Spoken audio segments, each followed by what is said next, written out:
Hello hi అండి, అందరికీ నమస్కారం. My name is Ram. Welcome to it's my report channel. మీరు ఇప్పుడు ఈ థంబ్‌నెయిల్ చూసే వచ్చి ఉంటారు. అయితే ఇప్పుడు దాసరి రాము గారు ఏదైతే హాట్ కామెంట్స్ చేశారో పవన్ కళ్యాణ్ గారిని కాపులకి సంబంధం లేదని, దాని మీద పూర్తి వివరణ ఇవ్వాలి. దాని మీద వాళ్ళకు క్లారిటీ ఉండాలి అనే సబ్జెక్ట్ మీద ఈ వీడియో చేద్దాం అనుకుంటున్నాను. ఎందుకంటే ఆంధ్రప్రదేశ్ రాజకీయాల్ని చాలా వరకు శాసించే ఈ కమ్యూనిటీలో కాపు కమ్యూనిటీ కూడా ఒకటుంది. ఓకే. సో, ఎప్పుడూ కూడా సీఎంలుగా ఉన్న కమ్మ సామాజిక వర్గం గానీ, లేకపోతే రెడ్డి సామాజిక వర్గం గానీ, కాపు కమ్యూనిటీని అయితే మాత్రం సపోర్ట్ తీసుకుంటూ ఉంటుంది. దాన్ని ఈ రాజకీయ నాయకులు ఇంకో రకమైన భాష యూజ్ చేస్తూ, దాన్ని వాడుకుంటుంది అని చెప్పడంలో ముందుంటుంటారు. ఆ ముందున్న వ్యక్తుల్లో ఇప్పుడు ఎట్ ప్రెజెంట్ కొత్తగా వచ్చిన దాసరి రాము గారి యొక్క భావజాలం ఏంటి? ఓకే. దాసరి రాము గారు ఒక్కళ్ళే మాట్లాడుతున్నారా? లేకపోతే వంగవీటి నరేందర్ గారు లాంటి వాళ్ళు, వైఎస్ఆర్‌సీపీ కండువా కప్పుకున్న వాళ్ళందరూ మాట్లాడుతున్నారా? లేకపోతే గతంలో ఇంకెవరైనా మాట్లాడారా? దీని కన్‌క్లూజన్ ఏంటి అనే దాని మీద మీకు వివరణ ఇస్తాను. అయితే ఆంధ్రప్రదేశ్ ఉమ్మడి రాష్ట్రంలో ఉన్నప్పుడు కూడా ఈ కాపు కమ్యూనిటీ జనం చాలా ఎక్కువగా ఉండేవారు. వాళ్ళ యొక్క జనాలను చూసి బట్టి కాపు కమ్యూనిటీలో ఎక్కువ మంత్రి పదవులు ఇచ్చేవారు ఉమ్మడి రాష్ట్రంలో ఏ పార్టీ అధికారంలో ఉన్నా. అయితే వీళ్ళకి కాపులకి పెద్దలు కూడా ఉన్నారు. అయితే ఈ కాపు పెద్దలు ఇప్పుడు ముసలివాళ్ళు అయిపోయారు. కొంతమంది చనిపోయారు కూడా. బట్ ఒక నలుగురు పెద్దలనైతే మాత్రం ఎప్పుడూ కూడా కాపు పెద్దలుగా అయితే చూస్తూ ఉంటారు. ఏదైనా సమస్య వచ్చినప్పుడు ఆ నలుగురు పెద్దలకే చెప్పుకుంటూ ఉంటారు. గత 40 ఏళ్ళ నుంచి వాళ్ళున్నారు. ఒక 10 ఇయర్స్ నుంచి అనుకుంటా వాళ్ళైతే మాత్రం కనుమరుగైపోయారు. వాళ్ళు ఇప్పుడు లేరు. వాళ్ళ పేర్లేంటంటే ఫస్టు వంగవీటి రంగా గారు. రాజకీయ రంగంలో ఉన్న వ్యక్తుల్లో. అండ్ దాసరి నారాయణరావు గారు, అండ్ చేగుండి హరిరామ్ జోగి గారు, అండ్ ముద్రగడ పద్మనాభం గారు. ఈ నలుగురు కాపు కమ్యూనిటీలో బాగా యాక్టివ్‌గా ఉంటారు. వీళ్ళు కాపు కమ్యూనిటీకి సంబంధించిన వర్గీయులుగా అయితే మాత్రం గుర్తించడం జరిగింది. ఏదైనా కాపు సమస్యలు వచ్చినప్పుడు, ఏదో కాపులకి ఏదైనా ఇబ్బంది తలెత్తినప్పుడు వీళ్ళ ఇంటిని ఆశ్రయించేవారనేసి ఒక టాక్ కాదు, అది నిజమనేసి అందరికీ తెలుసు. ముద్రగడ పద్మనాభం గారైతే ఆయన ఇంటి ముందు గేట్‌లో కూడా కాపు కమ్యూనిటీకి అయితే లోపలికి ప్రవేశం ఉంది గానీ, లేకపోతే బయట వాళ్ళు ఎవరైనా సరే బయట నుంచే మాట్లాడాలనేదో ఆహ్, ఒక బోర్డ్ పెట్టారనో గాసిప్స్ అయితే రన్ అవుతూ ఉండేవి. ఇయన్నీ పక్కన పెట్టేస్తే, ఇప్పుడు ఆ రంగా గారు లేరు. దాసనారాయణరావు గారు లేరు. ఉన్న కనవ ఇద్దరు పెద్దలు ఎవరో ముద్రగడ పద్మనాభం గారు, ఆ తర్వాత చేగుండ హరిరామజోగి గారు అయితే మాత్రం వృద్ధాప్యంలో ఉన్నారు కాబట్టి వాళ్ళైతే యాక్టివ్‌గా లేరు. ఇక తర్వాత తరంలో అంటే అప్పటి నుంచి ఉన్నా గానీ రాజకీయంగా వచ్చిన తర్వాత అతన్ని కూడా ఆ కమ్యూనిటీలో చేరుస్తారు కాబట్టి అందులో సి కొణిదెల వరప్రసాద్ గారు అంటే మీకు అందరికీ తెలుసు మెగాస్టార్ చిరంజీవి గారు ఉన్నారు. అయితే చిరంజీవి గారు ఎప్పుడు కూడా కాపు కమ్యూనిటీకే పెద్దపీట అయితే మాత్రం ఆయన ఎయలేదు. కానీ ఈ కాపు కమ్యూనిటీ ఓన్ చేసుకుంటది కాబట్టి చిరంజీవి గారు మా కమ్యూనిటీని ఓన్ చేసుకోవడం, తర్వాత చిరంజీవి గారు కూడా తనకు తెలిసిన కాపులు ఎవరైతే తన ఇంటికి పరిసరాల్లో రిలేటివ్‌గా ఉన్నారో, లేకపోతే తనకి క్లోజ్‌గా ఉన్న కాపులనైతే మాత్రం అతను ముందు పెట్టి ఆయన నడిపించేవాడు. అలా నడిపించిన దాంట్లో గంటా శ్రీనివాసరావు గారు, కొత్తపల్లి సుబ్బారెడ్డి గారు, అలా చెప్పుకుంటూ పోతే చాలా తోట తీమూర్తులు గారు, అండ్ కాకినాడ ఎమ్మెల్యే కురసాల కన్నబాబు గారు, ఇలాంటి చాలామంది ఉండేవారు, ఉన్నారు. ఆ తర్వాత వాళ్ళందరూ విడిపోయారు. ఆ తర్వాత ఇక కాపుల్లో ప్రతి 2 సంవత్సరాలకు ఒకసారి ఒక పెద్ద మనిషి పుట్టడం, ఆ పెద్ద మనిషి యూట్యూబుల్లోకి రావడం, వచ్చి తన స్టేజ్‌నో, ఉనికినో కాపాడుకునే ప్రయత్నం చేయడం. ఆ తర్వాత కాపు కమ్యూనిటీ అతన్ని ఎందుకో పక్కన పెట్టడం జరుగుతుంది.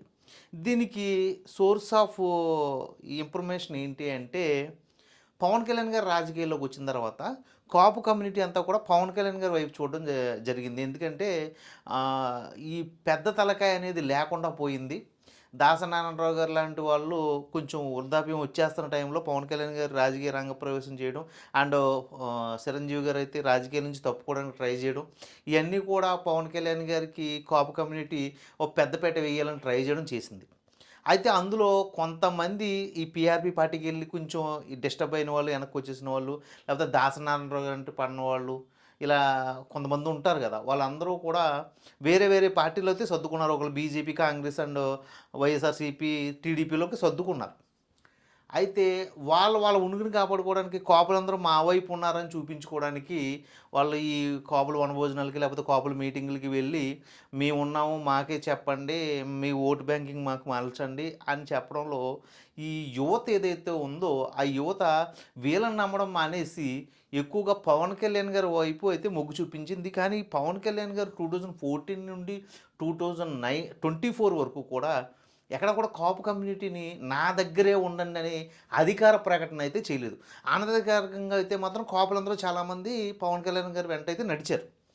కానీ ఎక్కడా కూడా ఆయనైతే మాత్రం "ఒరేయ్ బాబు నేను అదే కమ్యూనిటీ కాబట్టి మీరు నా దగ్గర ఉండండి మీకే కీలక పోస్టులు ఇస్తానని మాత్రం ఎక్కడ ప్రకటన చేయలేదు. కానీ ఇప్పుడు చంద్రబాబు నాయుడు గారి వర్గం కమ్మ సామాజిక వర్గంలో ఆయన ఎప్పుడు ప్రకటన చేయకపోయినా కానీ ఆయనతో ఎక్కువగా ఉన్న వాళ్ళకి అందరికీ మంచి మంచి పోస్టులు ఇస్తూ ఉంటాడు. అండ్ గవర్నమెంట్ జాబుల్లో కూడా అధికారిని కూడా ఆ కమ్మ కమ్యూనిటీ వాళ్ళని నిర్ణయించుకుంటూ ఉంటాడనేసి ఒక వినికిడి ఉంది. మీరు ఇప్పుడు గూగుల్ చేసినా కూడా వాళ్ళే కనిపిస్తారు. అలాగే వైఎస్ఆర్సీపీ ఇప్పుడు జగన్మోహన్ రెడ్డి గారు యాక్టివ్‌లో ఉన్నాడు కాబట్టి రెడ్డి సామాజిక వర్గం నుంచి వాళ్ళని చూస్తూ ఉంటే వాళ్ళలో కూడా మెయిన్ మెంబర్స్ ఎవరైతే ఉన్నారో వాళ్ళందరూ కూడా రెడ్డి సామాజిక వర్గం. లేకపోతే ఆయనకు ఓట్ బ్యాంకింగ్‌గా ఎక్కువగా ఉపయోగపడే ఎస్సీ సామాజిక వర్గం ఉంటారు. దీంట్లో కూడా కాపులు లేరు. సో, ఇప్పుడు కాపులకి ప్రత్యామ్నాయం కావాలి అనుకునే సమయంలో కాపులు ఎవరో ఒకళ్ళు మాకు బలమైన నాయకుడు ఉండాలనుకున్నప్పుడు ఈ పవన్ కళ్యాణ్ గారు రావడం రాజకీయాల్లోకి పవన్ కళ్యాణ్ గారు ముందుకు జరగడంలో ఈ కాపులందరూ వాళ్ళతో ఎళ్తాం. అయితే ఎక్కడ కూడా పవన్ కళ్యాణ్ గారు నేను కాపు పార్టీ పెట్టాను గానీ, లేకపోతే నేను కాపుని అనేది ఎక్కడ చెప్పుకోలేదు. అనధికారికంగా కాపులను ఎక్కడైనా వాడేసాడేమో తెలీదు గానీ, ఇదైతే చెప్పలా. బట్ ఇప్పుడు దాసరి రాము గారు ఈ మధ్యే పాలిటిక్స్‌లో అతను కంటెంట్ యాక్టివ్ అవుతుంది. బాగా జనరేట్ అవుతుంది. జనాల్లోకి రీచ్ అవుతుంది కాబట్టి ఆయన వైఎస్ఆర్‌సీపీ కండువా కప్పుకున్నారేమో. దాంతో ఆయన "కాపులందరూ నీ వైపు ఉన్నారని ఎందుకు చూపిస్తున్నావు పవన్ కళ్యాణ్? ఓకే. దీనివల్ల వైఎస్ఆర్‌సీపీ కాపులు దూరం అయిపోతున్నారు. రేపొద్దున రాజ్యాధికారంలో మేము రాబోతున్నాం. దానివల్ల కాపులకి మేమేమీ చేయలేని పరిస్థితిలోకి నువ్వు తీసుకెళ్ళిపోతున్నావు" అంటూ కొంచెం హర్షంగా అంటే కొంచెం యాంగ్రీగా అయితే మాట్లాడాడాయన. అయితే ఇక్కడ దాసరి రాము గారు తెలుసుకోవాల్సిన విషయం ఏంటంటే అన్‌అఫీషియల్‌గా ఏం జరిగినా అది అఫీషియల్‌గా మాట్లాడడానికి లేదు గాబట్టి, పవన్ కళ్యాణ్ గారిని నిందించడానికి లేదండి. 2024లో ఒకవేళ ఈ ఎలక్షన్స్ జరుగుతున్న టైంలో పవన్ కళ్యాణ్ గారు అన్న మాటలేంటంటే, ఒకవేళ మీరు కాపు కమ్యూనిటీ అని నేను గుర్తుంచుకుంటే, అలాగైనా నాకు ఓట్లేయండి. మీ కమ్యూనిటీకి గానీ, లేకపోతే మీకు గానీ నేను చేయడానికి ఏదైనా ఆస్కారం ఉంటుంది అంటూ ఆయన కమ్యూనిటీని ఉద్దేశించి మాట్లాడాడు గానీ, మీరు నా వైపు ఉంటేనే నేను మీకేదైనా చేస్తాను. చే మేనిఫెస్టోలో మీకేదైనా ఒక బలమైన శాసనం రాస్తానని ఎక్కడ కూడా ఆయన మెన్షన్ చేయలేదు. బట్ 2014 నుంచి 2024 వరకు కూడా కాపు కమ్యూనిటీ అతని వెనకాల నడుస్తుంది గానీ, ఈ నడిచే వ్యక్తుల్లో బలమైన నాయకులు లేరు గానీ, సామాన్య ప్రజలున్నారు. ఇప్పుడు అలా చెప్పాలంటే చేగుండ అరుణరాజయ్య గారు నడిచాడు. బట్ ముద్రగడ పద్మనాభం గారు నడవకపోవడం కారణం ఏంటంటే నన్నొచ్చి అడగలేదు. మర్యాదగా అడిగితే నేనొచ్చి నడుద్దునేమో అని అన్‌అఫీషియల్‌గానే అతని వర్గీయులకు చెప్పుకున్నాడంట. అలాగే 2024లో కూడా పవన్ కళ్యాణ్ గారు వెళ్ళవలసింది వెనక్కి వచ్చేసాడనేసి ఒక టాక్. ఇప్పుడు ఇక్కడ ఈ విధంగా చూసినా కూడా దాసరి రాము గారి వ్యాఖ్యలైతే మాత్రం కాపు కమ్యూనిటీ సరిగ్గా తీసుకోదు. ఎందుకంటే వ్యతిరేకిస్తది. ఎందుకంటే కాపు కమ్యూనిటీ ఏదో ఓన్ చేసుకుంది కానీ పవన్ కళ్యాణ్ గారిని, పవన్ కళ్యాణ్ గారు ఎక్కడ కూడా కాపు కమ్యూనిటీని ఓన్ చేసుకోలేదు.